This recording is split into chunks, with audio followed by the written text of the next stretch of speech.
Hawkins, so we knew that was going to be our opening hook. We were really inspired by Close Encounters of the Third Kind in terms of dark secrets Stranger Things cast tried to hide. It can be said without a doubt that Stranger Things is a love letter to the cult classics of the 80s. The show revolves around the mysterious disappearance of a boy in Hawkins, Indiana, and all the supernatural events that plagued the town since.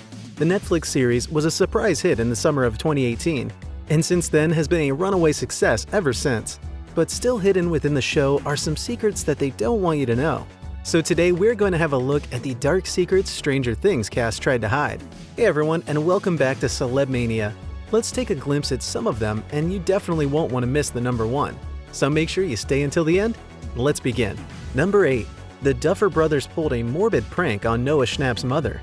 Noah Schnapp plays Will Byers, whose disappearance sets the entire show into motion, and whose fake dead body covers up the government's secret project. This is for about 5 minutes. The show ordered a prop body from Fractured FX. Though when it arrived, the Duffer brothers came up with a bright idea and used it to freak out Schnapps' mom. As soon as the prop arrived, they immediately took Noah's mom aside, told her they had something to show her, and led her into a dark closet where they had propped up this frighteningly realistic corpse of her son. Well, the poor mother was shocked initially, but after realizing what had happened, she loved it. Schnapps' mom posed for pictures with the fake corpse, which she then texted to her friends. Number 7. Bob Newby almost had a very different fate. Sean Astin's lovable lunk, Bob Newby, gave the second season a puzzle master and a Boy Scout's moral compass. But the character evolved in a lot of ways since his creation. At first, the Duffer brothers weren't sure they wanted Astin for the role because, while he's a living nod to the Goonies, he might have stood out as being too famous as a geek icon. Then they planned to kill him off early on, but Astin and the character were too good. What's really surprising, though, is the way they intended to dispose of him. Will was supposed to murder Bob. Evil Will was supposed to show up far earlier in the season and end the man dating his mom. Fortunately, the plan was scrapped, and Astin convinced the Duffer brothers to give him a Jaws-like, gruesome death. You died a hero, Bob. Number 6. Decray Montgomery had an unusually shirtless audition tape. Decray Montgomery played the greasy-headed Bill Hargrove in the second season. The character was a nod to the classic Stephen King villain Randall Flagg, who has appeared in several of the author's novels. But in his audition, Montgomery channeled a lot of other demons. He read through the prepared scenes, but then added a Duran Duran song in the middle of reciting the scene where he tries to run down Max's, played by Sadie Sink, new friends, started dancing, went a little nutty, and then ended the entire thing with a newfound mustache and without a shirt. Ross Duffer said that they hired him without needing to fly him out to Los Angeles. When asked why he said that, he'd watched thousands of auditions by then, and Decray's by far was the most bonkers audition tape that he had witnessed. Good thing they played it at the Netflix board meeting. Number 5. The show is based on a real time travel project. There aren't any trans-dimensional horror beasts rampaging through quiet suburban towns, that is, at least that we know of. But Stranger Things is based on real conspiracy theories about the United States government conducting reality-bending experiments on children, specifically the Montauk Project, which has been referenced in other fiction from Lost to Thomas Pynchon's novel Bleeding Edge. Much of what Eleven experiences in the laboratory corresponds to the alleged events of the Montauk Project. The show was also initially called Montauk and set on the far edge of the Long Island Peninsula. Incidentally, Montauk was also the inspiration for the town in Jaws, another story of a monster menacing a small community, and one of many Spielberg movies that inspired Stranger Things. The Duffers ultimately decided to set the show in a fictional location so that they would have more freedom to subject the town to bizarre events. Number 4. The show was rejected by over a dozen cable networks. Stranger Things is one of the most popular shows around right now, but it definitely wasn't a surefire hit. The Duffers shopped around their original pitch to over a dozen cable networks and were rejected by every single one before Netflix picked it up. Bizarrely, many of the executives they met with told them they couldn't center Stranger Things around the 4 main kids without making it a children's show. The Duffers were told to instead rework the show to be about Chief Hopper, played by David Harbour, investigating the paranormal, like X-Files.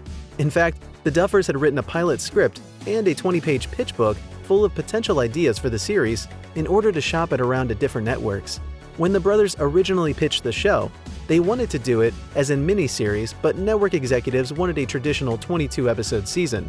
The Duffers weren't sure they could stretch the story out that long, but Netflix agreed to let them do only 8 episodes. It was cheaper for Netflix, and the Duffers felt like 8 episodes was a perfect length to let them delve into the characters and mystery in equal amounts.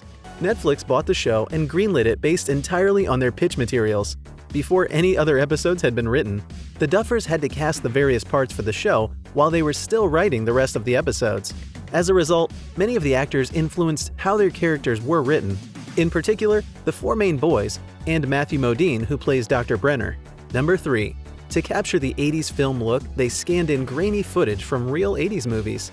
The Duffers wanted Stranger Things to look and feel as much like a throwback Spielberg film as possible. To capture the look of watching an old film, grainy footage from real 80s movies was captured digitally and then applied to each episode in post-production. In addition to the actual look of the footage, the Duffers also wanted to use old-school effects. One of the things that the Duffer brothers wanted to do in Stranger Things was use more physical, also known as practical special effects.